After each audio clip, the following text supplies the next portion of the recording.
검찰의 소환 통보를 받은 더불어민주당 이재명 대표, 어제는 말을 아끼는 모습이었는데 오늘은 작심 비판을 쏟아냈습니다.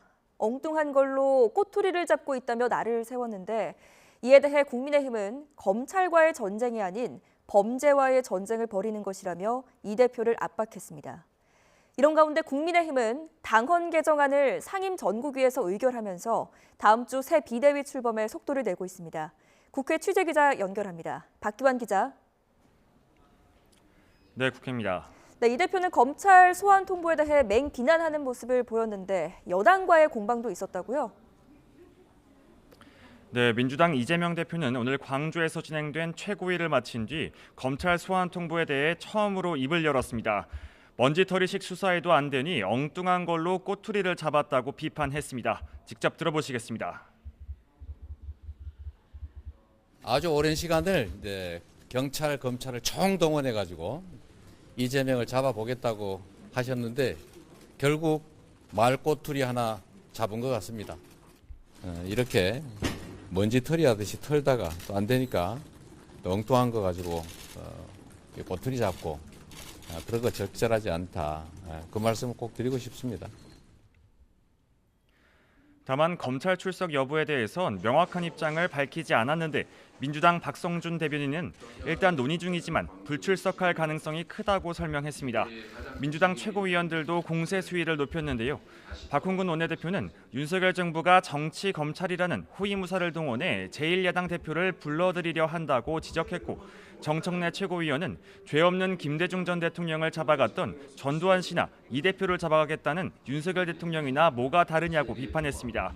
반면 국민의힘은 이 대표가 검찰 출석에 응하지 않으면 범죄를 자백하는 것이나 마찬가지라고 강공을 퍼부었습니다.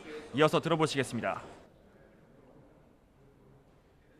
이 사건은 검찰과 이재명 대표 간의 전쟁이 아니라 이재명 대표가 받고 있는 대장동, 백현동, 성남FC 등 수많은 의혹에 대한 범죄와의 전쟁입니다. 당사자인 이재명 대표는 검찰이나 경찰에 출석해서 자신의 입장을 소명하면 될 일이다. 여기에 이 대표 측과 검찰의 진실 공방도 벌어졌는데요. 검찰이 이 대표 측에 서면 답변을 요구했지만 답이 오지 않아 소환을 통보한 것이라는 입장을 내자 이 대표 측은 서면 질의 3건을 요구받았고 2건은 이미 답을 했다며 나머지 1건의 답변도 준비 중인 상황에서 검찰이 급하게 출석을 요구했다고 반박했습니다. 네, 국민의힘 소식도 알아보겠습니다. 오늘 새 비대위 출범을 위한 당헌 개정안이 상임 전국위에서 의결됐다고요? 네, 국민의힘은 오늘 상임 전국위원회를 열고 새 비대위 전원을 위한 당헌 개정안을 의결했습니다. 이견 없이 만장일치로 통과됐습니다. 선출직 최고위원 5명 가운데 4명이 사퇴하면 비상상황으로 본다는 내용 등 비대위 전원을 위한 비상상황의 요건을 보다 구체화했습니다. 직접 들어보시겠습니다.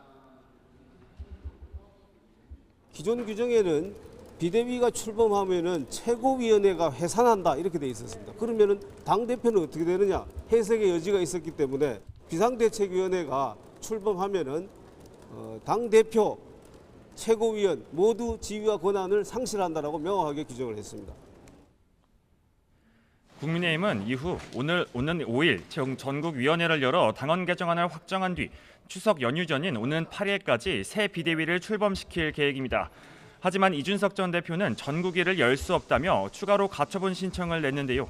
이와 관련해 오는 14일 이후 나올 법원의 결정도 변수가 될 것으로 보입니다. 이와 별개로 경찰은 이 전 대표의 성상납 의혹 등과 관련해 소환을 통보한 것으로 알려졌습니다. 이 전 대표는 아직 이에 대해선 구체적인 입장을 내지 않고 있습니다. 지금까지 국회에서 YTN 박견입니다.